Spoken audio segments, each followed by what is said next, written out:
If you've paid attention to anything related to CMMC in the past few years, you've almost certainly seen some content from my guest this week. I am honored to have on the one and only Jacob Horne.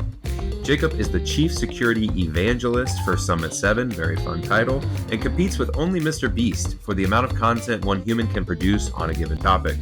He's been a thought leader in the space and leading the charge on the nuances of CMMC requirements, with a particular emphasis on explaining the riveting federal rulemaking process.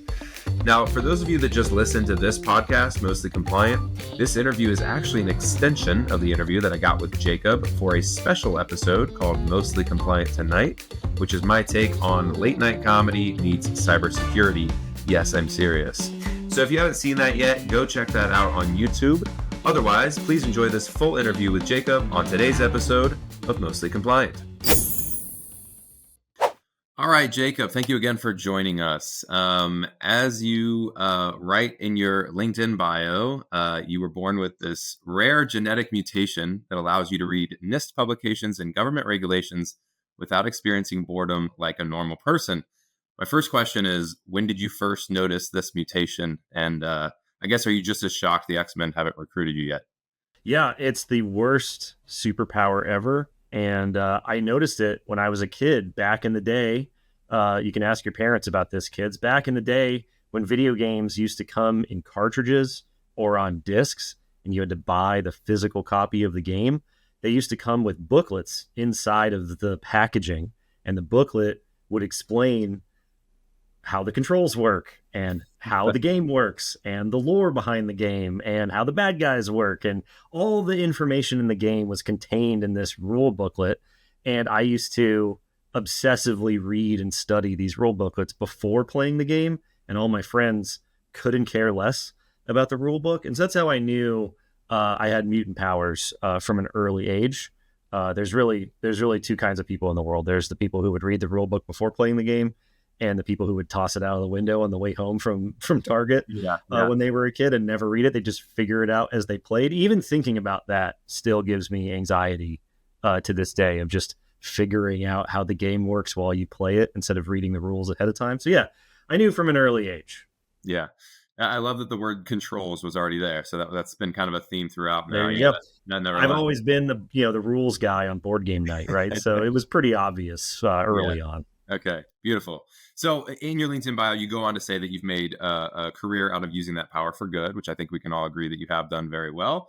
Now, in this episode, we just walked through the history of CMMC, its need, the reality of it coming into contract requirements now, and ultimately the lack of companies, historically at least, taking this seriously. I think we're starting to see a turning of the tide there.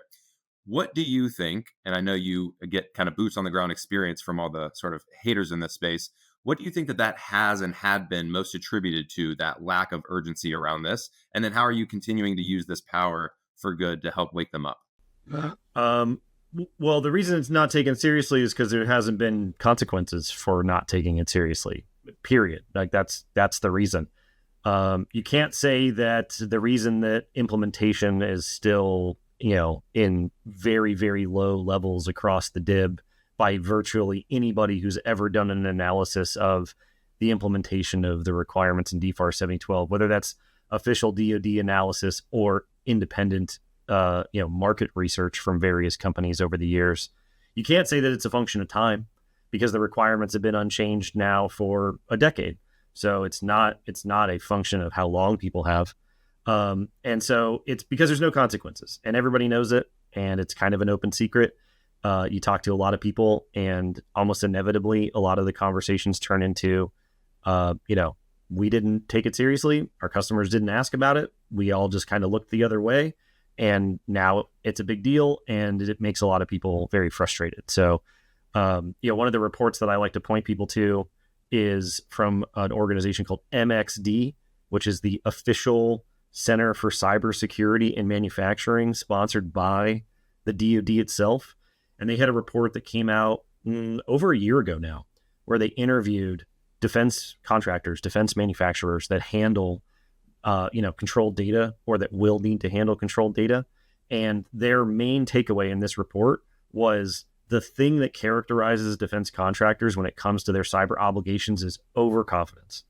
They either think that they are currently meeting the requirements and they're not, or they know they're not meeting the requirements and they think they can implement them super fast before the consequences come around the corner.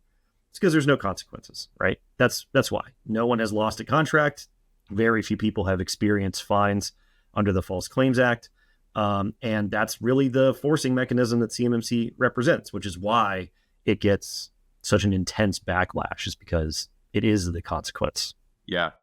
That's a very good point. I think, so we're at an interesting place right now, obviously. So 48 CFR is finalized November 10th. We know the date. It's going to begin the phase 1 of the rollout. And so those consequences will start to come to a head. I think a lot of us are very curious. I'm curious your thoughts on this as well. Those contract requirements. You mentioned those functions of time and how quickly you can get ready and things like that. I think what we're going to start to see next, post November 10th, is a lot of organizations having that reality, having that consequence hit them in the face. And then they're going to say, okay, fine, I'll finally do it. And then they'll come over to the Summit 7s of the world, the C3POs of the world. How quickly can I get ready and get certified now? And then the answer will be not what they want to hear. And then they'll say, okay, but really, how can we speed that up? Yeah. Just to get ahead of that now, talk me through how you would answer that then, and then what you would say now to try to avoid that if you can. Yeah, well, let's talk about how you avoid the time crunch, because waiting till the last minute to do anything's not smart. And if you can get out of avoiding the last minute, it's usually more expensive than it needs to be. And so, I'd love it if you want to pay more money for the service, but you don't have to if you plan ahead, right? So let's talk about, because I don't work in sales. I don't have a sales quota, so it doesn't matter to me.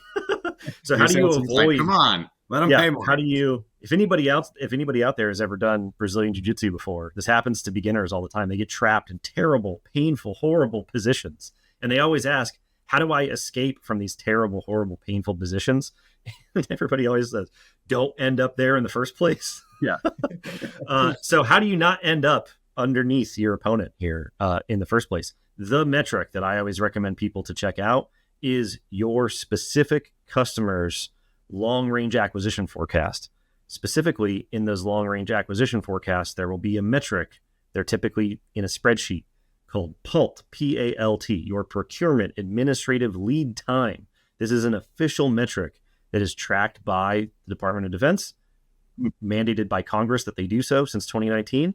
That is the period of time between solicitation of a contract and actually awarding that contract.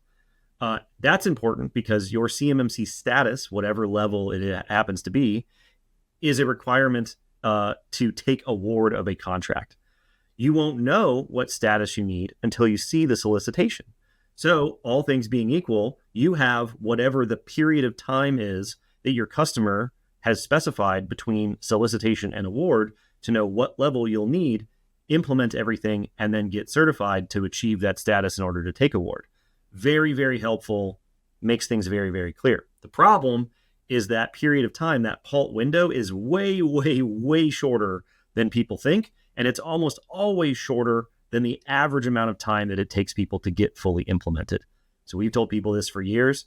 It's not a constraint on the technology. It's not a constraint on the solution. It is almost always a constraint imposed by the organization through organizational debts, not making quick decisions, budgets, authorities, who's in charge. There's all this baggage that comes along with making one of these big transformations. And it typically takes companies, even of relatively small size, 12 months, sometimes 18 months, to go from, hey, we need this, to actually executing and being like, we're ready for an assessment.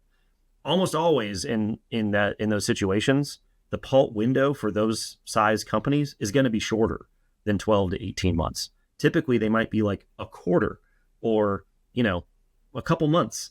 And so you have to think ahead of time here and anticipate, hey, we put precision parts on fighter jets. We put lasers on satellites. We put fins on missiles. You're probably dealing with the type of data that's going to need CMMC level 2 because you have DFARS clause 252, 204, 7012 requirements. And so you necessarily have to start implementing those requirements and getting ready for your assessment before you see the solicitation hit the road. You know that you're going to get put in this bad position in compliance jiu-jitsu.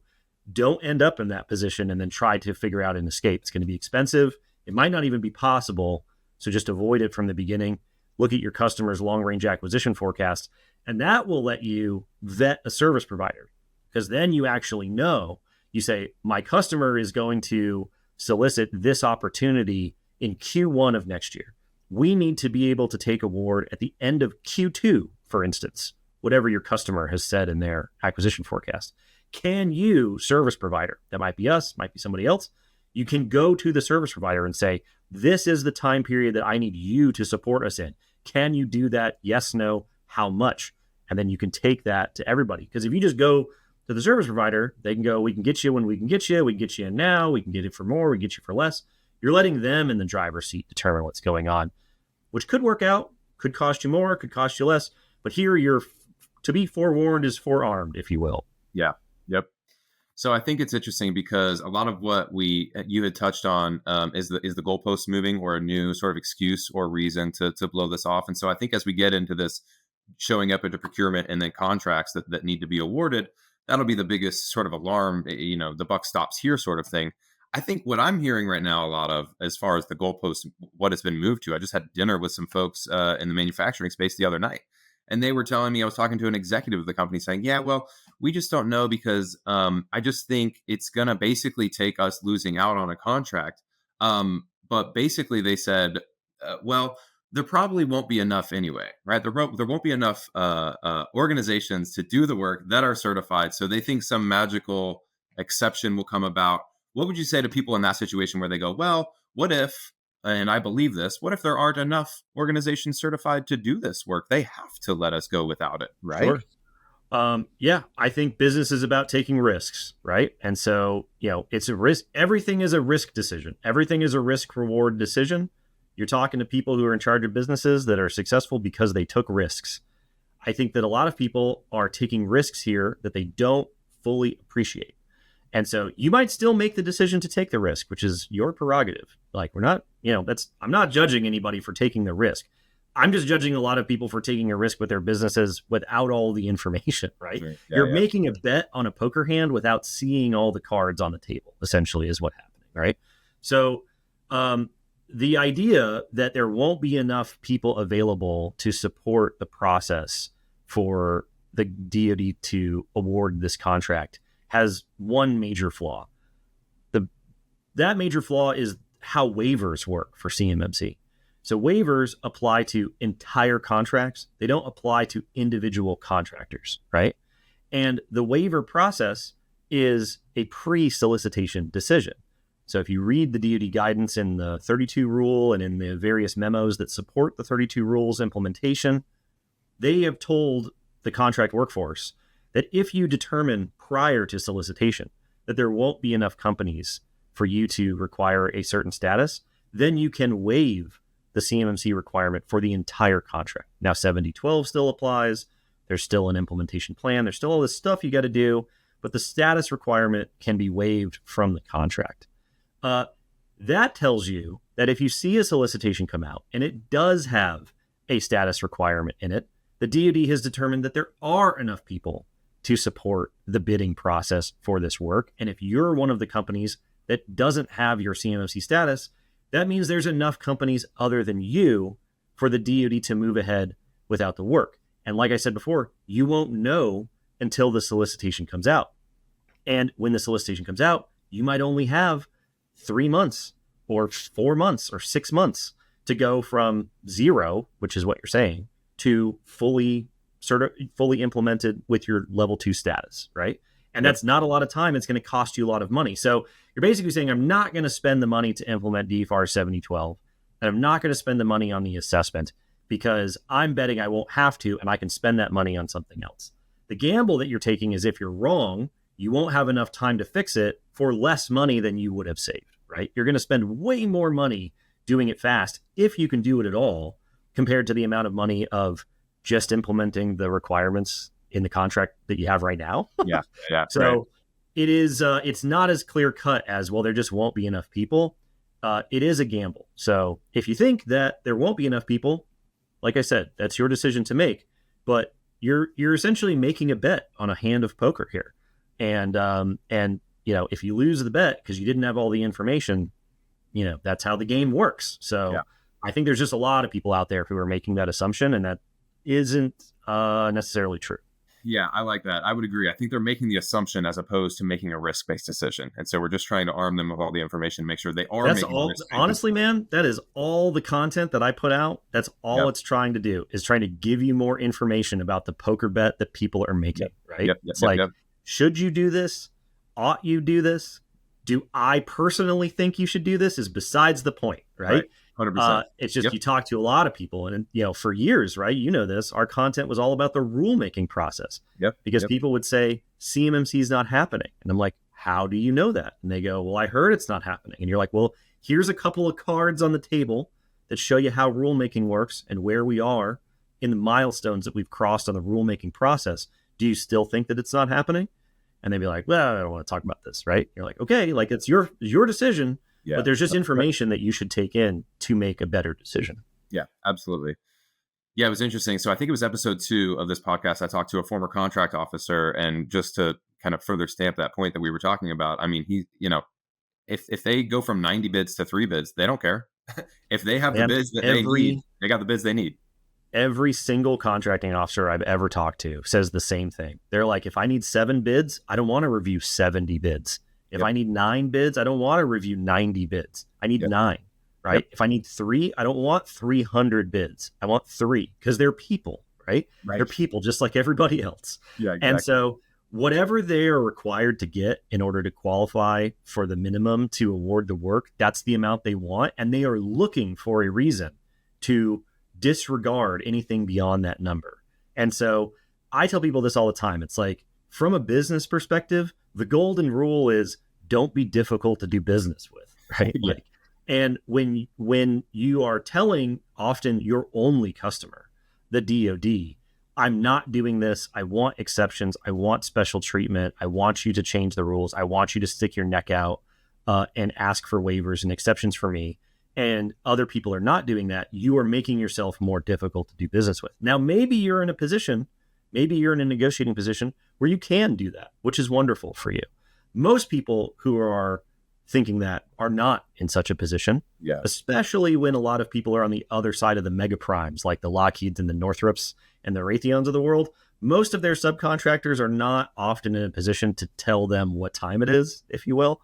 And so it just goes back to that same theme, right? Where it's that same thing where it's like, when you look at how the people in the contracting offices are thinking about this, how the program managers are thinking about this, how your purchasers at the primes are thinking about this, how many layers removed you are from those pre-solicitation decisions, the less leverage you have and the bigger risk you're taking. So just be aware. Just be aware of the nature of the risk that you're taking. Because, there isn't going to be like this flare that goes up where everybody, like on November 10th, the DoD is just going to shoot a flare gun off and they're going to go, we're not working with anybody ever again. It's not a monolithic organization, right? Different programs, different program managers, different contract officers, different primes, different purchasers. There's all this variance across components and requiring activities. Some of them are going to bend the rules. Some of them are going to not bend a single rule at all. Some of them are going to want to help you. Some of them are not going to care. And the thing is unless you have a very close relationship with that chain of customers, you don't know. And so do you want to hedge your bet, or do you want to, double down on the risk here when you make the bet? That's all that I want people to appreciate, because what will happen, right? We know what will happen. People are making the bet without being fully informed of what it is. It's basically a multi-leg parlay at this point that like all of these things are going to line up for everybody. It's true. The bet's not going to work out. And then what's going to happen, right? The blame's going to fall on the CMMC program. And that isn't necessarily reality. Right. It is interesting. We talked about the overconfidence in clients' sort of preparedness or compliance, I guess, to these controls. I've noticed as well kind of an overconfidence to their level of importance. It seems like everybody I talk to thinks they're too important for this to apply to them if they don't want it to, right? Which I think is very fascinating. Hey, one of my favorite things back in the day when TV was in black and white and we were talking about CMMC 1.0, people used to say, we're not important enough for this to apply to us. This doesn't apply to us. Many of those people under this new version of CMMC say we're too important for this to apply to us, which I think has always been a miraculous transformation. It makes sense. Yeah. If Yeah. you don't think So about anecdotally, based on my experience, from what I've seen in the field and what I've heard from people who work with primes, prime contractors have reached out to those that they feel are critical to their programs and their supply chains. And they have been very open with money, assistance, resources, operating environments, equipment, whatever they need for those critical suppliers have received it. And they've received it a while ago. yeah. I've had this conversation. I've had this conversation multiple times over the years with representatives from the big prime contractors, and they will not say it on stage. Their lawyers won't let them. They're very restricted with what they're allowed to say on stage, so you're just going to take my word for it. They basically say, we have covered the people that are critical to us. And then when you say, what about everybody else? They say, what about everybody else? They're not critical to us. Yeah. So we're not going to help them because they're not critical. Wow. This is the problem, right? This is a bigger policy issue way outside of the scope of CMMC. But we're essentially relying on a handful of mega prime contractors, and we've done this since the 80s, right? We're relying on a handful of mega prime contractors to do national industrial policy by proxy, right? They are businesses. They don't want redundancy in their supply chain if they don't need it. Maybe it is in the national interest to have thousands of redundant small business suppliers all doing the same thing all the time, but that just hasn't been the business case for the prime contractors since the end of the Cold War, so they don't.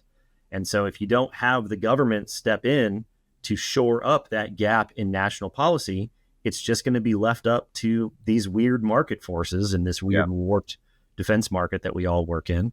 And if you haven't heard from them, this is what my colleague Daniel Akridge says, if you haven't heard from them yet, then you might not be as critical as you think you are. And you need to call them and figure out, what's the plan here? Are you going to help us? Are you not going to help us? What are your long range acquisition forecasts? What's the deal? And that, you can only extrapolate from a high level Pentagon policy document for your individual situation so much, right? Yeah. The idea of the phased rollout, the idea of CMMC status requirements, the idea of DFARS 7021 in your contract is a general idea. How it manifests for your specific situation depends on your relationship with your customer. And people are going to find out pretty soon, how good that relationship is. I've talked to people at various conferences who have a wonderful, very close, detailed relationship with their customer. They know what data they're going to work with or not. They know what the level is going to be or not. They know what help they're getting or not. But that's not most people. That is not most people. Now I'm envisioning a lot of them like in a zombie apocalypse. A lot of these subs like banging on the door, like "Don't leave me behind. I'm important. I promise." The phenomenon that we have seen over the last year or so is a rulemaking event, a DoD policy event around CMMC policy itself, proposed rule, final rule, comment period, whatever. We are very loud about advertising. Hey, this thing is slow, but it is happening. Very little movement on the needle, except for the people who are paying very close attention. Yeah. When Lockheed Martin posts a blog on their supplier website that says CMMC has made progress, phone rings off the hook, right? So, we've seen this happen multiple times now because Lockheed's put out more than half a dozen blogs over the last 18 months, usually right when a milestone happens or right after, which is always interesting because, we'll often tell people before the milestone happens, this is about to happen. Right. Yeah. Lockheed says, hey, this happened a couple of weeks ago, pandemonium, right? So November 10th is going to roll around. They've already put out their preemptive, blog on this. And they said November 10th is coming around. That's the day. November 10th is going to come around. They're going to put out a blog around that time. And they're going to say, okay, we live in a new world now. And I think that's when people are going to finally say, okay, now it's rough. But even then, probably the thing I hear the most is when I see it in a solicitation, I'll worry about it. 100%. Yeah, I agree. I think that'll be big when Lockheed sort of posts, hey, it's November 10th, 11th, whatever, but it's going to take that. So speaking of which, last topic that I want to touch on, let's talk about that. We're in this kind of in between weird space right now. Post November 10th, a lot of us find it fascinating, some of the language that they put in there that you alluded to, and maybe this will be a similar answer, but the DoD's discretion here, right? Let's talk about the levels. Level 1, self-attest. Level 2, self-attest. Level 2, C3PAO, which is a level 2 certification for CMMC. Within their phase 1 rollout, they said, hey, the minimum requirements will be level 1 self-attest, level 2 self-attest. And then they fit through in that fun little sentence that we all love that mentions the word discretion. The DoD may, at its discretion, require level 2 C3PAO certification in lieu of that self-attestation.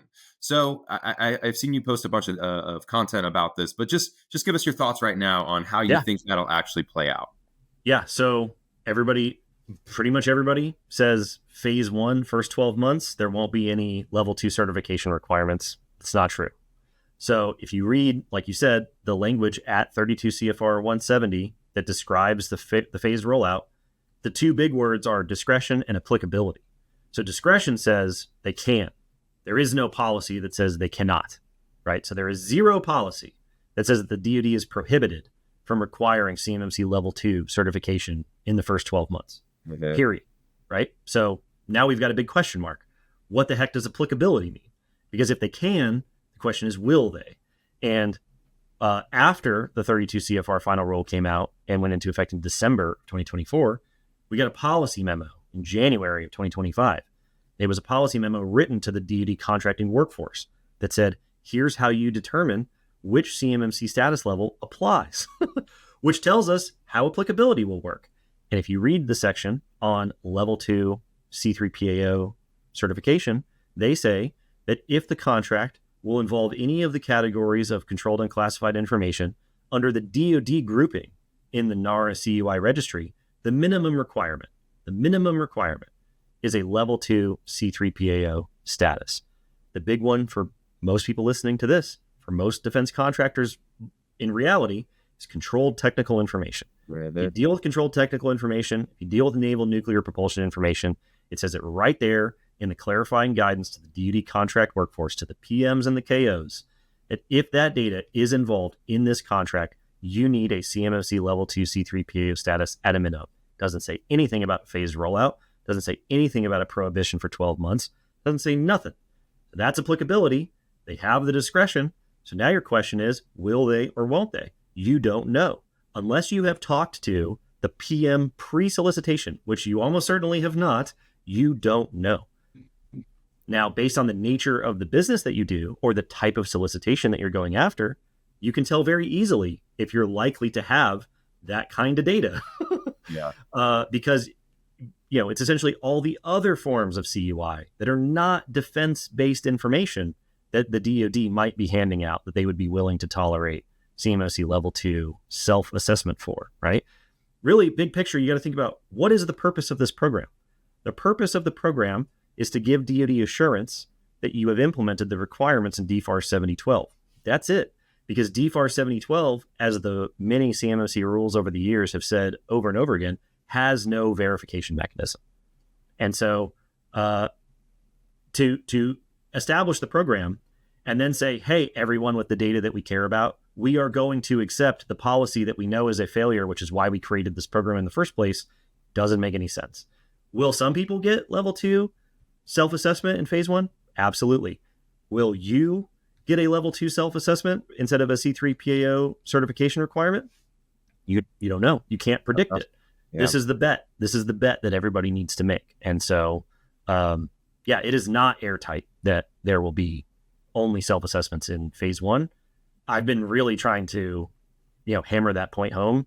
I've been told most of the time I say this on LinkedIn, people tell me I'm wrong. Yeah. I guess I'm just reading different policy, but I'm not going to be the one who goes on these podcasts and tells people you can self-assess for this first 12 months and then have a bunch of people get the rug pulled out from under them 2 months into the phased rollout. 100%. Yeah, you've been hitting the over.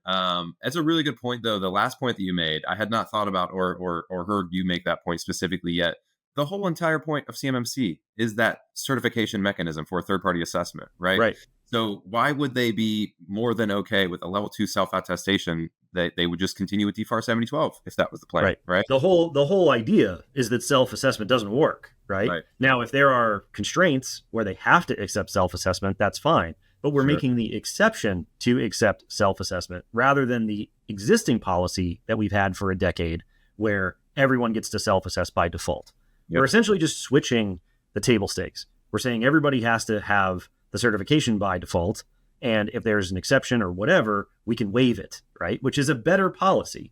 Because if you are that critical, if you are a sole source, if you don't have the data, if there aren't enough of the contractors they need for that award, then waive it. Then waive the requirement. That's what the waiver's for. Right.